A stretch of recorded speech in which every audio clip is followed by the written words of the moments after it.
교회 소식입니다. 예배가 마치면 기관장회의가 있겠습니다. 다다음 주일이죠. 8일 주일 3부 예배 마치고 대학 청년부 주관으로 사도행전 성경 퀴즈 대회가 있겠습니다. 그동안 많이 보시고 아시는 내용이기도 하니까 많이 참여해 주시기 바라고요. 다시 한번 성경을 가까이 하는 시간이 되시기를 바라고 9번에 가서 보시면 기도 제목이 있죠.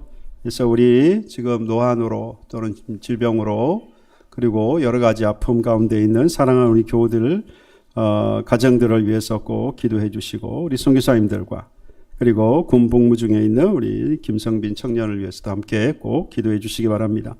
가정마다 그리고 개인적으로도 교회적으로도 우리가 다음 세대 이 세대를 세우기 위해서 우리가 심는 세대로 올 한 해 또 작정하고 기도하고 있는데요. 참 기도해야 할 제목들이 많습니다. 개인적으로 가정에도 교회에도 우리가 이것이 나에게도 주어진 거지만 서로를 위해서 함께 해야 할 사명일 줄 압니다. 서로를 위해서 함께 언제나 기도하실 때마다 함께 기도할 수 있기를 바랍니다.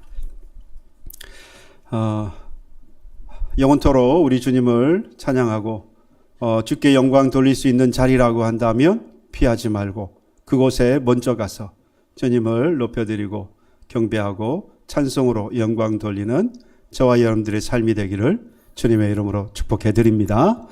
제가 말씀을 준비하면서 먼저 말씀에 관련된 이런 옛날의 예화로 쓸만한 그런 시사라든지 여러 가지 내용들을 이렇게 찾아보게 되는데요. 그때마다 제가 한 가지씩 놀라는 게 있습니다. 연도가 나올 때마다 이때 이 사건이 그때였나? 너무 오래된 사건처럼 분명히 얼마 전에 있었던 일 같은데 연도를 보면 꽤 오래된 일인 거예요. 그러면서 제가 생각한 건 시간이 너무 빠르다. 오늘도 벌써 5월 마지막 주이고 올 한 해가 시작된 것이 이제 곧 여름이 지나면 또 한 해를 마무리합시다라는 이야기가 나오겠죠.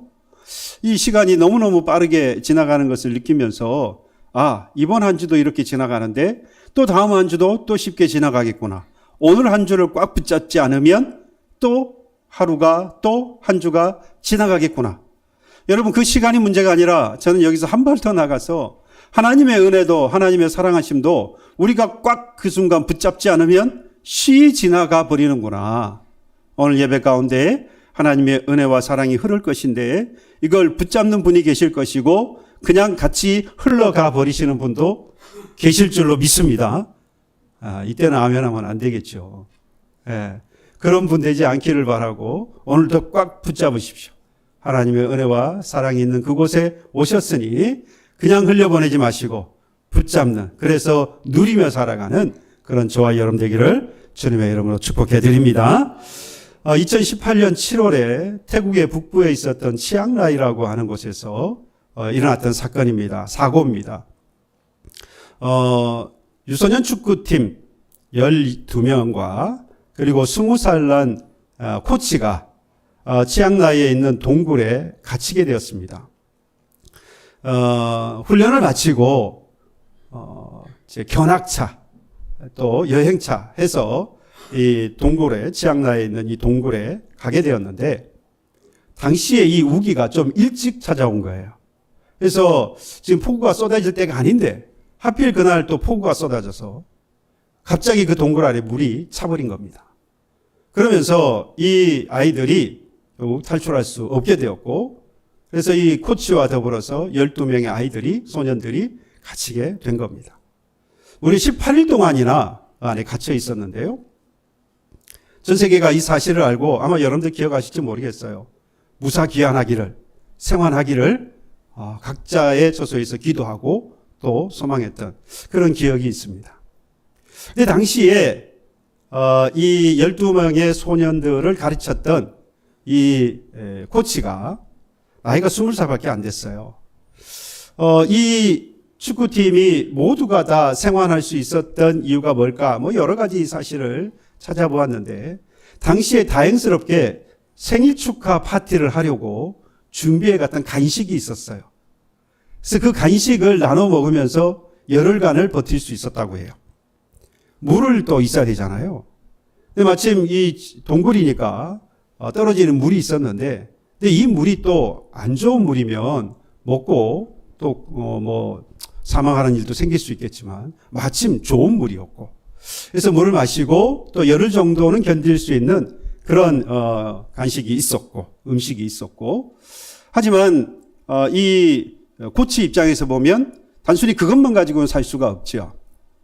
이 아이들이, 소년들이 견딜 수 있도록 끊임없이 그들에게 제안을 했습니다. 명상을 하도록, 그리고 틈이 날 때마다 잠을 잘 수 있도록. 사람이 불안해지면 잠을 못 자잖아요. 그런데 불안하지 않은 상황에서 불안 가운데에서 녹초가 되어서 잠이 들면 죽죠. 그러니까 이 상황을 잘 분별해서 지치지 않고 생존할 수 있도록 움직이기도 하고, 그 다음에 또 잠을 잘 수 있게도 하고, 그래서 일부러 파게 만들기도 했대요. 그래서 약 한 5m 정도 파기도 했다고 해요. 그러니까 이 코치가 사실 20살밖에 안 됐어요. 말만 코치지 사실 나이 20살이면 지금 그 상황에 이 코치가 사실 뭐라 그러죠? 보호를 받아야 할 그런 나이 정도인데, 그 소년들이 가르치는 아이들이 있으니까 스스로 마치 보호자가 돼서 그 상황을 잘 정리해 갔던 겁니다. 그 덕분에 이 13명이나 되는 코치를 포함해서 13명이나 되는 이 축구팀이, 소년팀이 모두가 다 생활을 하게 되었습니다.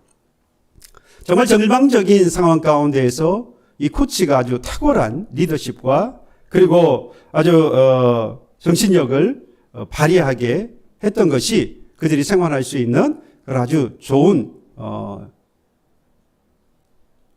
요소가 되었다라고 이야기를 했는데, 이때 이 코치가 이 소년들에게 놓치지 않고 했던 이야기가 있습니다. 축구팀이니까 그 파이팅을 외치잖아요. 그래서 파이팅을 계속해서 외치겠는데, 그때마다 이 코치가 했던 이야기가 있습니다. 우리는 지금 이 시간 우리가 함께 있다. 우리 모두가 지금 이때 함께 있다라고 하는 이야기를 계속해서 메시지로 아이들에게 전했다고 합니다. 지금은 절망적인 상황이잖아요. 언제 여기서 나갈지 모릅니다. 나올 때 18일이 걸렸는데 18일 만에 나오게 됐는데, 언제 나갈지 모르는 아주 절망적인, 아주 캄캄한 그 시간 속에서 서로에게 해줄 수 있는 것은 아무것도 없는 거예요. 그저 할 수 있는 것은 내가 너 옆에 있고 네가 내 옆에 있다는 것. 우리가 지금 함께 있다는 것 외에는 사실 해줄 수 있는 것이 아무도 없는 그 상황에서 끊임없이 그 이야기를 해준 거죠. 우리가 함께 있다.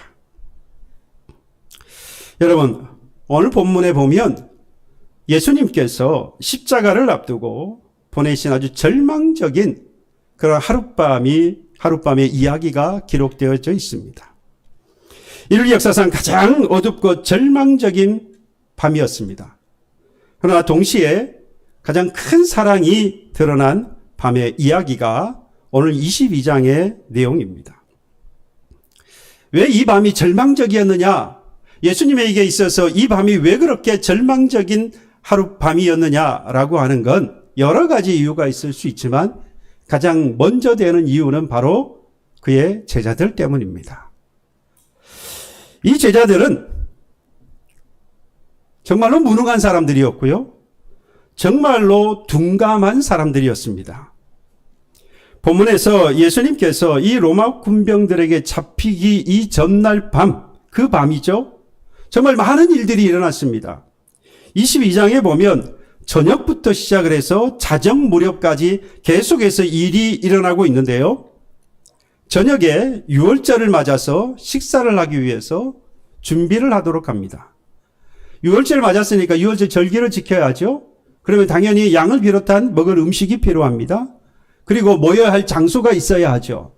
그런데 하나도 준비된 게 없는 겁니다. 그래서 예수님께서 이런 만찬을 가져야 하는데 그런 일들이 이 저녁에 준비가 되어야 합니다. 또 늦은 밤이 되어서는 예수님께서 이 감람산으로 올라가시고 겟세마네 동산에 이르셔서 기도를 하셨죠. 십자가의 그 고난을 앞에 두시고 또 죽음을 바라보시면서 이 잔을 내게서 지나가게 하옵소서 그 고통을 하시고 호소하셨습니다마는 결국에는 아버지의 뜻대로 되기를 소망하며 기도하셨습니다. 그리고 자정이 되어서는 유다의 배신으로 인해서 결국 잡혀가시게 되죠. 여러분, 그때 제자들은 모두 도망갔다고 했거든요. 하룻밤 사이에 일어나는 일이라고 하기에는 너무 많은 일들이 일어났어요. 그만큼 벅찬 하룻밤이었고요. 그리고 혼자서 다 견디기에는 어려운 상황들이었습니다. 예수님의 인생에 있어서 여러 가지 어려운 상황들을 만났습니다마는 하룻밤을 이야기해봐라. 가장 절망적이고 가장 힘들었던 하룻밤을 이야기해봐라 라고 한다면 바로 이 밤입니다. 가장 절망적이고 소망이 없는 바로 그 밤에 있었던 이 일은 또 한편 예수님의 인생에 있어서 가장 중요한 일이기도 했습니다. 그런데 제가 이렇게 절망적일 수밖에 없었다라고 말한 이유가 어디에 있었다고 그랬습니까? 제자들 때문이었다라고 말했죠. 왜냐? 지금 이렇게 많은 일들이 벌어지고 있을 이때에 제자들이 뭘 하고 있었느냐? 보십시오. 저녁 시간에 유월절을 준비합니다. 말씀을 드린 대로 유월절 식사를 하기 위해서는 양을 비롯한 음식이 필요해요. 모일 장소가 필요합니다. 그런데 하나도 이 제자들은 준비하지 않았어요. 유월절 절기가 되었으니 당연히 해야 할 일인데 이 제자들은 아무것도 하지 않은 겁니다.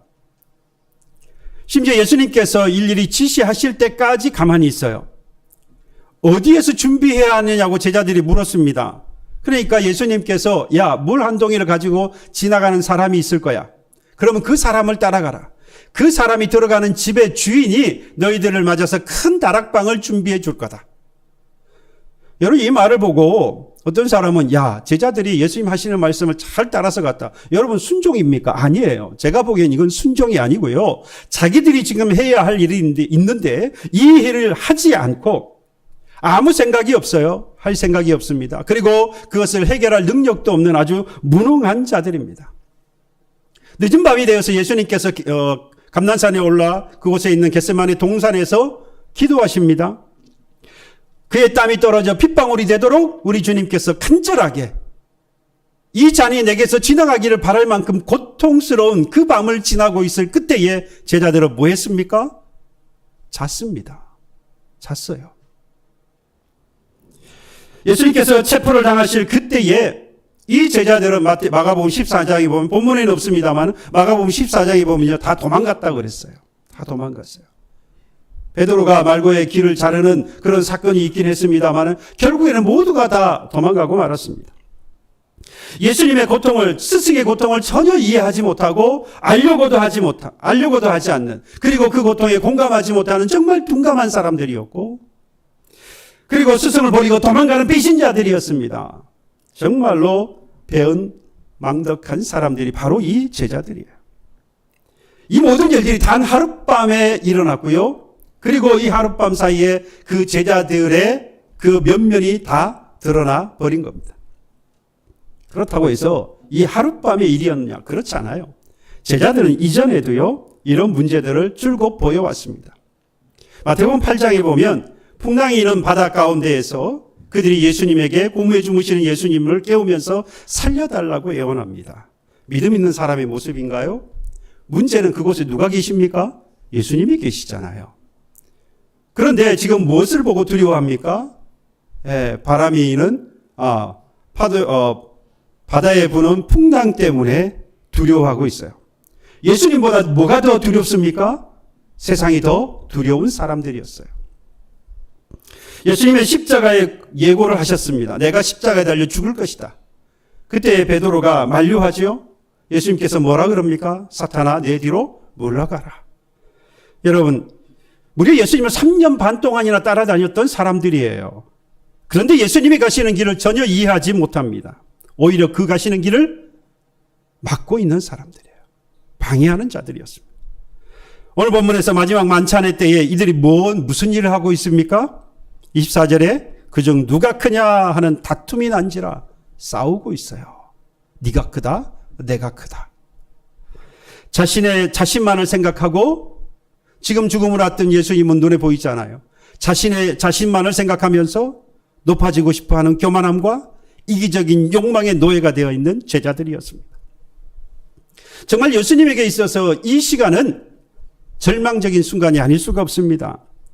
이런 제자들과 함께 3년이라는 시간을 살아야 했던 그 예수님, 지금 예수님은 앞이 보이지 않는 밤과 같은 시간을 보내고 있는 거예요. 특히나 이 십자가를 앞둔 이 밤은 더 이상 아침이 오지 않을 것만 같은 그런 캄캄한 밤입니다. 여러분, 우리가 이 밤을 지날 때에 소망이 있는 것은 곧 그 밤이 지나고 밝은 아침이 올 것이라고 하는 것을 기대하기 때문에 오늘 이 캄캄한 밤을 우리가 견딜 수 있잖아요. 그런데 예수님을 만난 지금 이 상황은요, 오히려 더 이 이후에 예수의 십자가의 고난과 그리고 죽음이라고 하는 더 캄캄한 그 밤이 기다리고 있어요. 그러니 지금 이 밤이라도 그 예수님께서 위로를 받고 그 예수님께서 견딜 무언가가 있어야 하는데 오히려 지금이 그 어떤 때보다도 외롭게 버려져 있는, 그리고 감당할 수 없는 캄캄한 어두움 속에 갇혀 있는 그런 예수님입니다. 이 일의 1등 공신이 누구였느냐? 바로 제자들이었다 이 말이에요. 이 가장 측근에서 예수님의 도움이 되어야 될 이 제자들은 오히려 무능했고 무책임했고 게을렀고 예수님의 뜻과 마음을 알지 못하는 둔감한 자들이었습니다. 예수님의 앞길을 가로막는 그런 캄캄함을 더 만들어내는 사람들이었습니다. 예수님이 이런 제자들을 바라보면서 어땠을까요? 당신을 한탄하지 않았을까요? 제가 스승이었다면 제자들을 3년 반 동안 가르쳤어요. 그런데 이 제자들이 하나도 깨우치는 게 없는 겁니다. 옛 모습 그대로 오늘 살아가고 있는 거예요. 아는 게 하나도 없어요. 3년 반 동안 가르쳤는데 그 정도면 스승으로서 내가 자질이 있는 사람이 맞나? 그런 생각이 들지 않겠습니까? 내 신세를 한탄하지 않겠어요? 예수님이시니까 그러지 않겠지만 이라고 생각하지만 스승의 입장에서 볼 때 제자들이 아무런 변화가 없을 때, 아무런 진보가 없을 때 나를 한탄하고 또 한편으로 힘들고 괴롭고 외롭고 제자들을 볼 때는 한심스럽고 누가 봐도 그런 제자들이었다 이 말입니다. 그런 저의 생각과 예수님은 그런데 전혀 달랐습니다. 놀라운 반전이 일어났어요. 오늘 예수님은 전혀 다른 반응을 보이십니다. 바로 오늘 본문 28절의 말씀입니다. 저는 이 말씀을 28절의 말씀 하나 때문에 오늘 하나님 앞에 엎드릴 수밖에 없었고 하나님 앞에 회개할 수밖에 없었고 한편으로는 소망이었습니다. 28절 말씀, 너희는 나의 모든 시험 중에 항상 나와 함께한 자들이라. 누가 누구에게 하신 말씀입니까? 예수님께서 그의 제자들에게 하신 말씀입니다. 저는 이 말씀이 정말로 이해가 안 되었습니다. 아무리 살펴봐도 이 제자들은 그런 사람들이 아니에요. 무능하고 무책임하고 게으르고 둔감하고 예수님의 앞길을 막는 그런 배은망덕한 사람들이 바로 제자들인데 그 제자들에게 예수님께서 뭐라고 말씀하시느냐? 너희는 나의 모든 시험과 함께 당하며 함께 나와 있었던 사람들이다. 함께 있는 사람들이다라고 말해요. 예수님이 우리가 보는 것처럼 제자들을 보지 못했느냐? 아닙니다. 오히려 우리보다 더 정확하게 예수님은 그의 제자들이 얼마나 무능한 자인지, 얼마나 영적으로 둔감한 자들인지, 그들이 예수님이 가실 길을 전혀 이해하지 못하고 오늘도 배반자의 삶을 앞으로 살아갈 것이라고 하는 것을 우리 주님은 너무나도 잘 알고 계시는 분입니다. 그러다 보니까 제가 이 말씀이 더더욱 이해가 되지 않는 거예요. 그런데도 불구하고 예수님께서 이와 같이 제자들에게 말씀하시는 이유가 무엇일까? 바로 이 모든 시험 중에 항상 나와 함께한 자들이다라고 하는 이 말씀의 의미를 우리가 생각해 봐야 됩니다. 저는 이 의미를 다시 한번 생각하고 깨닫고 비로소 예수님이 왜 이런 말씀을 하셨는가를 알 수 있었어요. 여러분, 예수님이 이 말씀을 하실 때에 제자들을 이것을 평가한 것이 아니라는 이야기입니다. 그러니까 예수님께서 보실 때 예수님 볼 때 제자들의 실체가 정말로 예수님 모든 시험 중에 있을 때에, 예수님의 고난 중에 있을 때에 이 제자들이 함께 했다라고 하는 실제, 정말로 그랬다라고 하는 것을 우리에게 말해주고 있는 게 아니에요. 제자들은 그런 사람이 아닌 걸 예수님도 잘 알아요.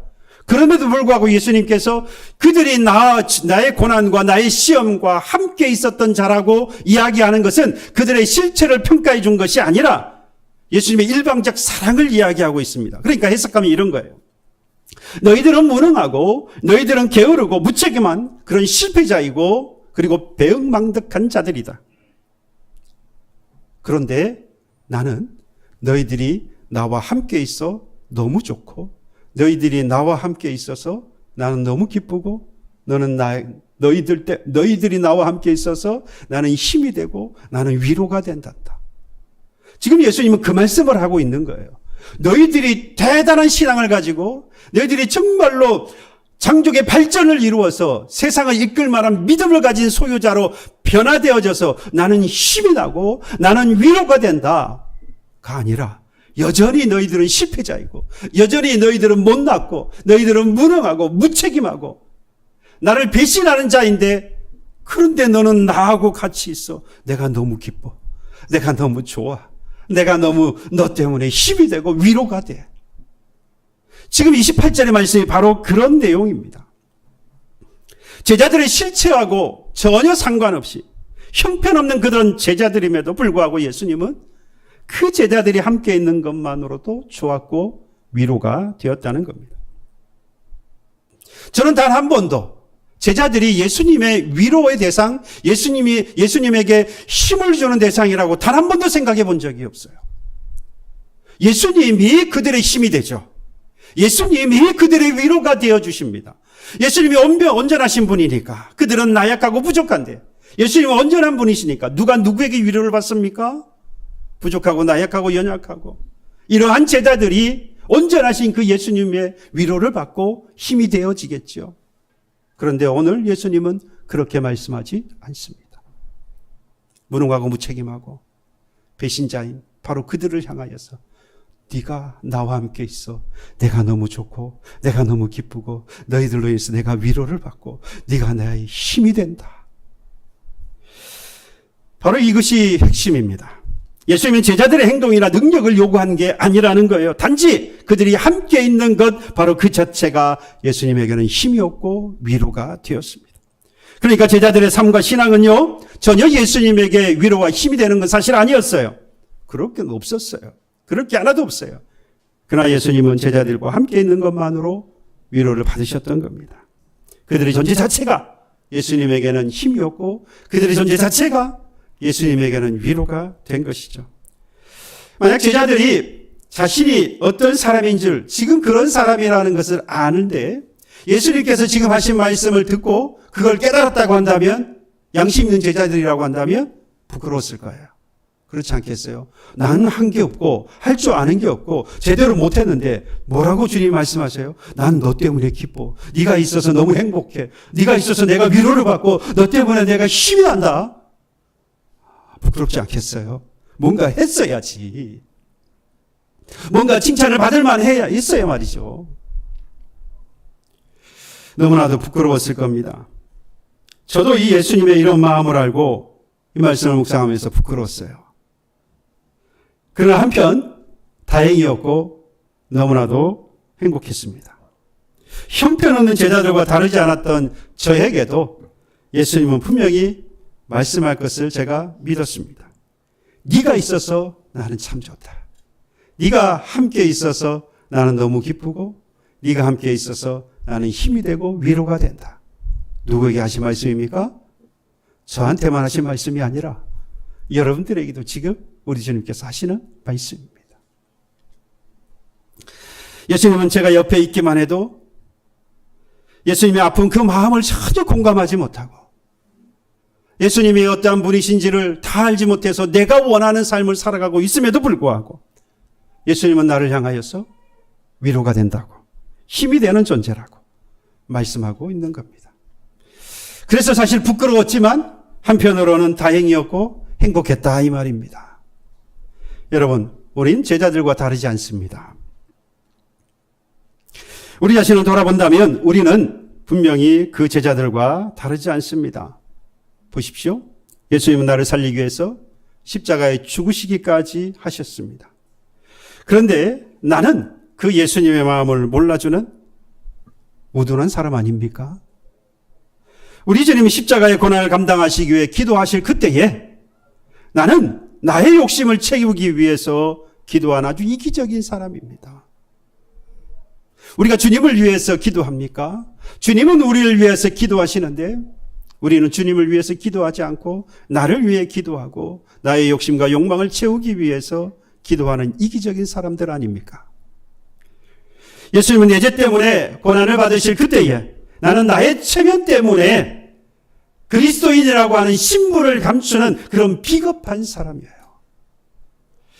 예수님은 오늘 내가 겪는 그 모든 아픔, 이 모든 것들을 공감하시고 위로해 주시는데 나는 그 예수님의 아픔을 전혀 공감하지 못하고 예수님을 오히려 판단하고 비판하는 자들입니다. 그게 바로 우리 아닙니까? 그러니 우리는 제자들과 예수님의 제자들과 별로 다를 바가 없습니다. 그럼에도 불구하고 이렇게 부끄러운 우리에게도 예수님은 분명히 말씀합니다. 네가 있어서 나는 참 좋다. 네가 있어서 나는 참 기쁘다. 네가 나와 함께 있어 나는 힘이 되고 위로가 된단다. 여러분, 우리의 존재가 바로 그런 존재입니다. 주님께 힘이 되고 위로가 되는 존재예요. 주님 곁을 떠나지 않고 함께 있기만 해도 우리 주님은 힘을 얻고 우리 주님은 위로를 받으십니다. 그러므로 저와 여러분들 주님을 떠나지 마시기를 바랍니다. 여러분 옆에 있는 분에게 이야기해 주세요. 당신은 주님의 기쁨이요, 당신은 주님의 힘이요, 당신은 주님의 위로가 되십니다. 너무 긴가요? 네, 당신은 주님의 힘이십니다. 당신은 주님의 위로가 되십니다. 그러므로 주님을 떠나지 마십시오. 여러분, 비록 내가 부족하고 실패했다고 할지라도 주님을 피하지 마십시오. 내가 무능하고 예수님의 마음을 다 알지 못하는 영적으로 둔감한 자라고 할지라도 기도하기를 포기하지 마세요. 내가 죄인이라고 해서 거룩한 예배에 나는 나갈 수 없다고요? 아니, 예배를 포기해서는 안 됩니다. 주님은 우리의 완벽함을 원하지 않습니다. 오늘도 우리 주님은요, 어떤 상황에 있든지 주님과 함께 있기를 원하십니다. 그리고 이제는 주님이 우리의 주의를 우리로 하여금 돌아보기를 원하십니다. 왜? 우리 주변에는요, 그야말로 캄캄한 밤, 보이지 않는 캄캄한 터널을 지나고 있는 많은 사랑하는 교우들이 있고 이웃들이 있기 때문입니다. 외로워하며 누구에게도 말할 수 없는 아픔과 그리고 고통으로 가득한 캄캄한 밤을 오늘도 지나고 있는 많은 사람들이 있습니다. 나의 주변에 말입니다. 나의 가정 안에도 있고요. 우리 믿음의 공동체 안에도 참 많이 있습니다. 누구도 자신을 몰라주는 것 같아서 절망하는 사람이 있습니다. 실패와 좌절로 인해서 일어설 힘을 잃어버린 그런 사람들이 있어요. 여러분, 부족한 제자들이 예수님과 함께 있는 것만으로도 위로가 되었던 것처럼 우리 주님은 우리에게 말씀하는 거예요. 네가 그들과 함께 있는 것만으로도 그들은 힘을 얻을 것이고 그들은 위로를 받을 것이다. 우리에게 하나님께서 놀라운 것들을, 많은 것들을 원하셔서 그들에게 주라고 말씀하지 않아요. 그것으로 그들이 위로를 받고 힘을 얻을 것이라고 말하지 않습니다. 그들 곁에 있어주라고 말씀하고 있어요. 그러니 여러분들의 가정에서 완벽한 말이나 완벽한 해결책을 그 자녀에게 또는 부모에게 그 가정 안에서 주려고 하지 마세요. 그냥 그 곁에 계십시오. 믿음 공동체 안에서 어려움을 겪는 성도들이 있습니다. 위로한다고 뭘 많이 하려고 하지 마세요. 그의 곁을 떠나지 마시고 있어주세요. 우리의 이웃들과 그리고 여러분들이 있는 직장과 학교, 여러분 친구들이나 또는 직장의 동료들, 그들을 판단해서 그 일들을 해결해 주려고 하는 사람이 아니라 그저 옆에 있어주는 따뜻한 존재가 되어주시면 됩니다. 사회에서도 소외받고 버림받은 그런 이웃들, 여러분 함께하는 사랑을 한번 실천해 보십시오. 예수님께서 십자가를 지시기를 앞둔 바로 그 밤은 정말로 캄캄한 밤이었습니다. 앞으로 어떤 일이 벌어질지 모르는 어둡고 캄캄한 그 밤에 예수님 곁에 있었던 사람들은 형편없는 제자들 뿐이었습니다. 전혀 위로도 힘도 되지 않는 그런 형편없는 그 제자들을 보시면서 오늘 주님은 말씀하셨습니다. 너희는 나의 모든 시험 중에 항상 나와 함께한 자들이다. 오늘 저와 여러분들에게도 같은 음성을 들려주십니다. 네가 있어 나는 참 좋다. 네가 있어 나는 힘이 되고 나는 위로를 얻는다. 이제는 너와 같이 외롭고 고통스러운 밤을 지나고 있던 바로 그들에게 가서 함께 있어주지 않겠니? 네가 그에게 힘이 되고 위로가 될 테니까. 여러분, 이 음성이 오늘 들리십니까? 이 음성을 들은 저와 여러분들, 오늘 이 시간 두 가지를 결단하십시오. 먼저 주님 곁을 떠나지 않겠다라고 결단하십시오. 그리고 고통받는 우리 가정과 믿음의 공동체와 우리 사회에 있는 그 사람들과 함께 하겠다라고 결단하시기 바랍니다. 여러분, 그 밤에 어둠이 십자가의 승리로 바뀌어졌던 것처럼 오늘 우리의 어둠도 하나님의 사랑으로 빛이 되어질 것입니다. 그래, 하나님의 사랑은 더 많은 것들을 우리가 하는 것이 아니라 그들 곁에 있는 것입니다. 우리 주님 곁에 있는 것이고 우리 사랑하는 믿음의 공동체 안에 어려움 가운데 있는 그들과 함께 있는 것입니다. 우리의 연약함까지도 하나님께서 사용하시는 위로의 도구가 될 것입니다. 그러니 나의 부족함, 연약함을 부끄러워하지 마세요. 그 모습 그대로 하나님은 사용하실 겁니다. 함께 있다고 하는 그 위대한 힘을 여러분들 믿으시고 오늘부터 이러한 삶을 살아서 세상의 빛으로, 세상에 그 어떤 것도 줄 수 없는 연약한 나이지만 나로 인해서 행복을 누리며 살아가게 되는 여러분들 가정과 우리 믿음의 공동체가 되어지기를 주님의 이름으로 축복합니다. 이 시간 다 같이 일어나셔서 찬송가 401장 찬송하겠습니다.